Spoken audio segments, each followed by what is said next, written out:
A volta 6 é isso aqui, ó, História da Verdade e das Religiões. Este livro, esse aqui, ó, esse livro é extraordinário. Dom Richardson, O Fator Melquisedeque. Esse livro explica muita coisa quando a gente está estudando sobre religiões e seitas, que é a nossa matéria. É aquilo que eu estou comunicando para vocês desde o início já. Você tem que ter muita honestidade, você tem que ter muita tranquilidade e muita certeza para você olhar dentre as diversas manifestações de religião, de filosofias humanas, e você ter a honestidade de confessar aquilo que é verdade dos conceitos religiosos. Não há problema nisso. Em você observar e ver, esse aspecto é verdadeiro. Esse aspecto está correto. Aquilo que eu falei para vocês, toda verdade é verdade de Deus. Quando o homem chega a alguma coisa, algum conhecimento válido, algum conhecimento que preste, tenha certeza de uma coisa. Você acabou de ver a atuação da graça comum. Existe a graça salvífica, que é através de Cristo Jesus. Existe a graça comum. A graça comum é para toda a humanidade. É a presença do Espírito Santo de Deus para todos os homens. Quando o homem tem uma boa ideia, essa ideia beneficia os demais, é a graça comum. É a presença do Espírito Santo de Deus no mundo. Tá certo? Então você vê, algumas pessoas, mesmo em outras religiões, vão chegar a algumas verdades. E essa verdade, ela não pode ser dita que é mentira só porque não está na sua fé. Só porque não está no seu credo. Agora, não é porque esta verdade está correta que ela valida todo o conceito filosófico daquela religião. Então, é essa maturidade que eu estou tentando instigar em vocês. E esse livro faz isso. Esse livro ele analisa de uma forma muito honesta e ele traz essa perspectiva do fator Melquisedeque, o fator Abraão e o fator Sodoma. É isso que é muito interessante do livro do fator Melquisedeque, de Dom Richardson. Revelação geral é o fator Melquisedeque, aquilo que eu mostrei para vocês lá atrás, da aliança de Deus com Noé. Que é aí onde vem a sua pergunta. Nós temos descendência direta em Noé, os 3 filhos de Noé, Sem, Cã e Jafé, que são constituintes de todas as nações. Então, o entroncamento das nações do mundo, quando afunilados na árvore genealógica, vão dar em Noé. E Deus fez um pacto com Noé e seus descendentes. O pacto que não destruiria a terra com dilúvio. O arco de Deus nas nuvens, tá certo? Que Deus abençoaria toda a humanidade, ok? Então Deus fez um pacto com a humanidade através de Noé e seus descendentes, e a gente vê em diversos momentos da história, e é isso que este livro mostra de uma maneira muito extraordinária, que muitas culturas, mesmo que a sua estrutura geral foi corrompida pela carnalidade humana, pela influência satânica, demoníaca, no meio das pessoas, mesmo que ela foi corrompida com muitos desses elementos contaminantes, quando você afasta essas coisas ruins, você encontra algumas verdades. E é isso que ele vê. Olha, você olhando para as culturas, há alguns focos de luz que caiu sobre elas, quando a nuvem da mentira foi dissipada. E você tem que aproveitar esses focos de luz. E aí ele vai trazer algumas questões importantes da cultura inca, da cultura dos indígenas americanos, astecas, dos maias, da cultura grega, tá certo? Cultura romana, cultura africana, e muitas manifestações do tradicionalismo, da religião deles, alguns aspectos são iluminação, podem ser aproveitados. E através deles você faz uma ponte, aquilo que Paulo fez no Areópago. Ele encontrou aquilo que é uma ponte de comunicação entre ele e aquela cultura. Então, é isso que é interessante. Revelação geral, fator Melquisedeque. O que ele diz ali? Porém Deus, e aí eu trouxe um texto de Romanos, onde Paulo aborda a mesma perspectiva. Veja, porém em Deus não há parcialidade. Todo aquele que pecar sem lei também perecerá. E todo aquele que pecar sob a lei, pela lei será julgado. Porque não são os que ouvem a lei que são justos aos olhos de Deus, mas os que obedecem à lei, esses serão declarados justos. De fato, quando os gentios que não têm lei praticam naturalmente o que a lei ordena, o que ela ordena, tornam-se lei para si mesmos, embora não possuam a lei de Moisés, pois mostram que as exigências da lei estão gravadas em seus corações. Disso dão testemunho também a consciência e os pensamentos deles, ora acusando-os, ora defendendo-os.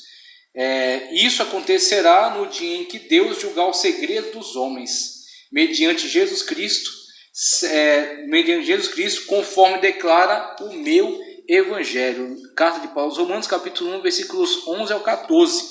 Eu achei muito interessante algumas declarações. Primeiro, mesmo sem lei, quando fazem aquilo que Deus exige, eles são lei para si mesmos.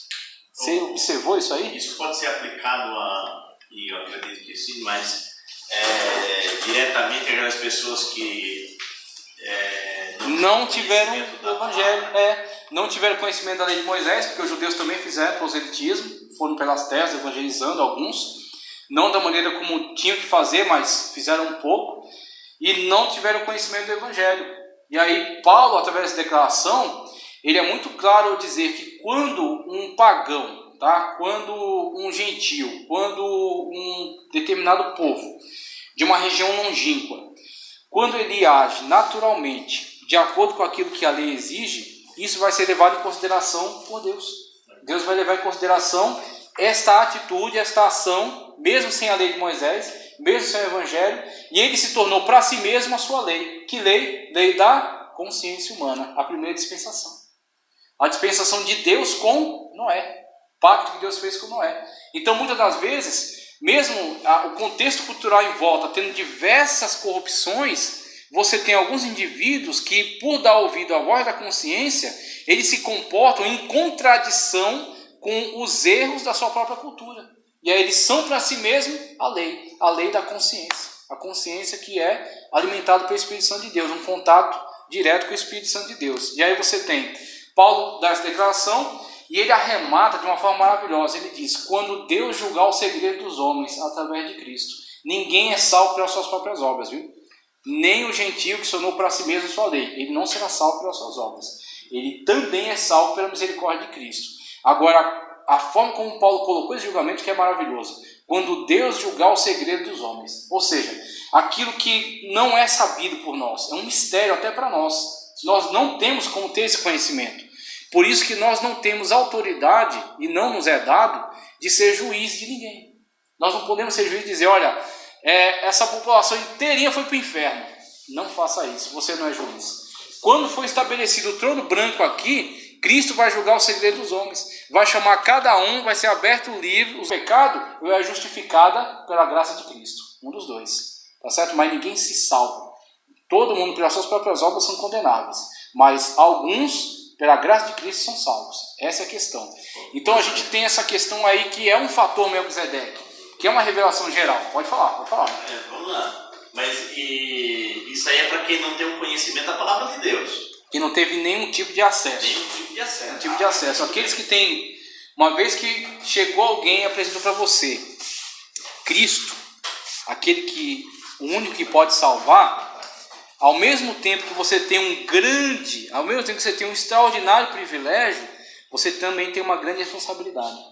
Pedro falou assim: é melhor que não tivesse conhecido do que conhecendo e negar.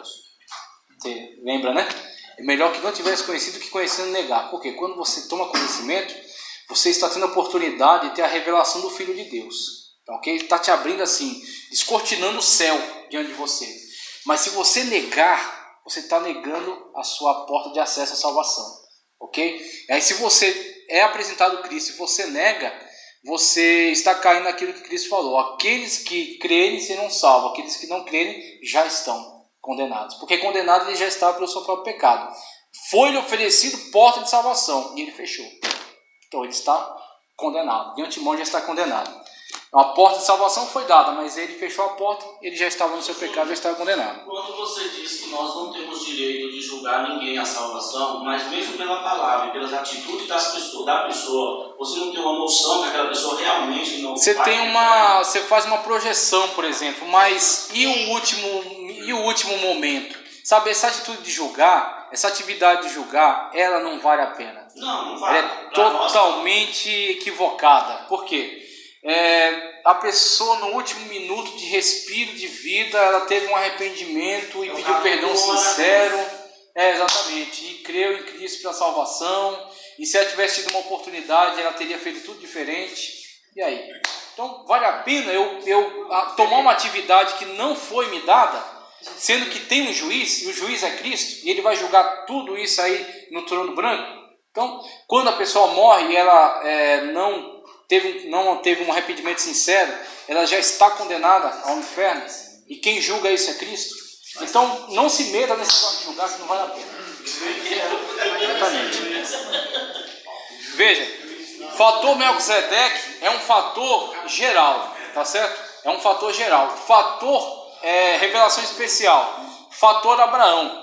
Abençoarei os que te abençoarem, e amaldiçoarei os que te amaldiçoarem. E por meio de você, de ti, todos os povos da terra serão abençoados. Então você tem uma convivência num primeiro momento, num primeiro nível, num nível geral, num nível mais antigo, tá certo? Na dispensação da consciência, um pacto geral de Deus com a humanidade, tá certo? Por meio do qual o Senhor está tentando sempre irradiar a sua verdade.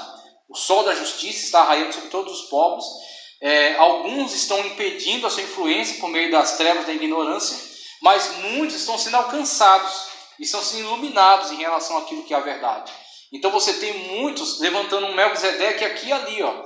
Nessa cultura levantou um para servir a Deus verdadeiro, o outro teve dúvidas em relação à mentira da sua própria religião, o outro começou a servir de acordo com a sua consciência dizia que isso estava certo, isso estava errado, e Deus vai levar em consideração, e assim vai. Só que isso é uma revelação geral, isso é uma revelação do fator Melquisedeque. Deus vai trazer uma revelação específica e que vai ser muito mais eficaz, que é o fator Abraão. Quando Deus chama um homem pessoalmente, sai da tua terra, da tua parentela, da casa do teu pai, para a terra que te mostrarei. Aí este homem se move por fé, pronto. Abraão, que agiu por fé, foi justificado por esta fé. Então, pela fé somos filhos de Abraão. Abraão agora vai dar início a uma linha genealógica por meio da qual será trazida uma revelação por escrito. Deus vai levantar Moisés, vai inspirar Moisés para registrar todos os fatos históricos que são necessários para a nossa salvação. Não toda a história geral da humanidade, mas sim o Espírito Santo de Deus vai revelar a ele: olha, tudo isso aqui você deixa registrado, porque isso aqui vai ser edificante, isso aqui vai ser necessário, vai ser a história da revelação para a salvação. E aí você vai ter agora uma instituição religiosa, você vai ter um ritual, você vai ter um livro sagrado, você vai ter leis reveladas por Deus no Monte Sinai, a partir desse fator Abraão. Esse fator Abraão, por meio do qual, de dentro do qual, virá o quê? Cristo. Cristo virá, olha só que coisa misteriosa, coisa maravilhosa. Cristo virá como sacerdócio de Melquisedeque. Ele não vem como sacerdócio levítico, ele vem como sacerdócio de Melquisedeque, mas ele vem na linha genealógica de Abraão. Você vê? E aí você tem as duas genealogias, a de Lucas e a de Cristo. A de Lucas faz ligar até Deus, e a de Mateus faz ligar até Abraão. Então Cristo, conforme a carne, é da linha genealógica do fator Abraão. E Cristo, conforme o ministério, é do fator Melquisedeque, que é superior ao fator levítico e que é anterior a ele. Então você tem a interação desses dois fatores, o fator Melquisedeque com as verdades reveladas em diversos lugares, e o fator Abraão com a verdade específica, revelada através, desde Abraão, passando por Israel, o texto sagrado e chegando até Cristo, Novo Testamento. Você tem a convivência desses dois fatores. O terceiro fator, que é exatamente aquilo que destrói toda a verdade, né, dessas revelações gerais, e tenta contaminar até o fator Abraão, é o fator Sodoma, que ele coloca aí. Que é a interação que você tem ali, Abraão, Melquisedeque e o rei de Sodoma. Sodoma, que estava incluída na população dos cananeus, é exatamente aquele sobre quem caiu a maldição de Deus, porque pegou a verdade de Deus e transformou ela em mentira. É o que Paulo vai sintetizar na carta aos Romanos. Mesmo tendo conhecimento da verdade de Deus, não serviram como Deus, mas antes substituíram por imagens de homens, de animais, de quadrúpedes, né? Deus abandonando as suas próprias concupiscências carnais. Esse é o fator Sodoma. É o elemento de Sodoma que contamina todas as religiões. As religiões, elas têm algum aspecto do fator Melquisedeque, algum aspecto da verdade, mas elas são contaminadas pelo fator Sodoma, ok? Depois eu mando as imagens para vocês, hein? Só pedir que eu mando lá no grupo. Ó, quero ler para vocês rapidinho aqui. Deixa eu ver que horas já são. Quase, hein? Ainda não. Olha só, fator Melquisedeque. Vamos lá, tá com pressa, mano? Misericórdia. Vai. A macarronada espera, calma aí. Olha só. Segundo este autor, que é o Don Richardson, né? Segundo este autor, a resposta parece estar no que Melquisedeque representava, em contraste com o que era representado por Abraão na economia de Deus. O tema deste livro é que Melquisedeque apresentou-se no Vale de Savé como um símbolo ou tipo da revelação geral de Deus à humanidade. Abraão, por sua vez, representava a revelação especial de Deus à humanidade, baseado na aliança registrada no cânon, que é o texto da Sagrada Escritura. A revelação geral de Deus é superior à revelação especial de duas maneiras. Ela é mais antiga, tá certo? Ela é mais antiga e influencia 100% da humanidade. E aí Paulo dá essa declaração em Romanos, quando ele diz que o que há de se conhecer de Deus já é declarado pela natureza.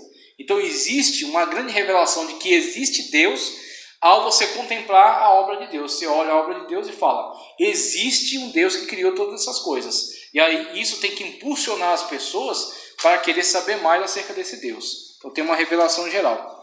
A presença de Melquisedeque, anterior à de Abraão em Canaã, não diminuiu de forma alguma o destino especial dado por Deus a este último. Pelo contrário, não existe a menor evidência de que os dois homens se olhassem com a mais leve insinuação de inveja ou competição. Melquisedeque repartiu seu pão e vinho com Abraão e o abençoou, e Abraão pagou o dízimo a Melquisedeque. Eles eram irmãos em El Elyon Javé e aliados em sua causa, desde que a revelação geral e a especial têm ambas origem em El Elyon e Javé, estão entrelaçadas. Era até de se esperar que Melquisedeque repartisse esse pão e vinho seus com Abraão, e este pagasse dízimos a Melquisedeque. O surpreendente é que eles continuaram a fazer isso através da história subsequente da humanidade, pois, à medida que a revelação especial de Javé, vamos chamá-la de fator Abraão, continuou a estender-se ao mundo através das eras do Antigo e do Novo Testamento, ela descobriu sempre que a revelação geral de Javé, que chamaremos de fator Melquisedeque, já se achava em cena, trazendo o pão e o vinho e a bênção das boas-vindas.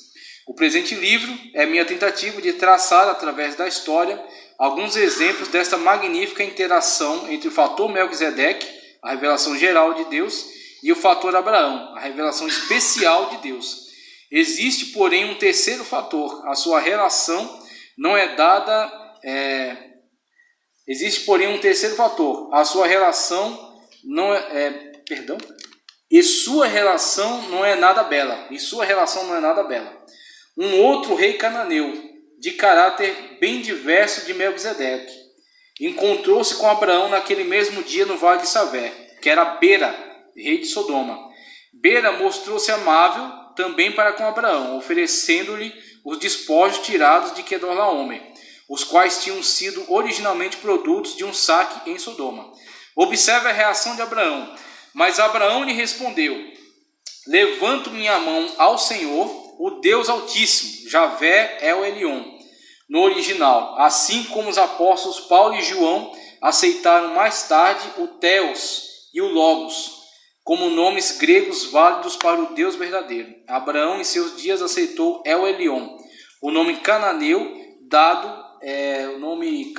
dado a Deus por Melquisedeque, o que possui os céus e a terra, e juro que nada tomarei de tudo o que te pertence, nem um fio, nem uma correia de sandália, para que não digas, eu enriqueci Abraão. Gênesis 14, 22 e 23. Os representantes do fator Abraão, no decorrer da história, tiveram de seguir o exemplo dele ao exercer este mesmo discernimento, a percepção necessária para distinguir o fator Melquisedeque, realmente amigável entre os cananeus, desse outro componente oculto da cultura cananeia, que chamaremos de fator Sodoma. Eles tiveram de aprender a aceitar um e rejeitar o outro, como fez Abraão no Vale de Savé. Pronto, isso aqui é a explicação daquilo que a gente desenvolveu nessa aula. A gente vai observar essas religiões, a gente vai ver a filosofia delas, a gente não precisa negar que elas têm alguns fragmentos de verdade, só que não é o fragmento de verdade delas que valida o fator cananeu. O fator cananeu é a deturpação da verdade nas religiões. E isso a gente vai analisar e vai perceber. E aí por isso que eu trouxe esses quadros aí. E aqui vocês vão ver depois, eu vou deixar disponível, a comparação de diversas manifestações religiosas com o cristianismo, tá certo? A gente vai fechar, já é 10 agora? 10 horas. Vamos fechar então aqui, a gente dá continuidade depois, tá certo? Vendo mais sobre consciência humana e dando sequência na apostila. E aí essas partes aqui já foram ensinadas. Doutrina, já falei. Ritos, cerimônias, ética, comunidade, tudo isso já foi abordado. A gente vai entrar agora nas religiões primitivas, animismo, totemismo, teísmo, deísmo, e aí fala sobre a religião indiana. Ok? Agradeço a oportunidade, em nome de Jesus.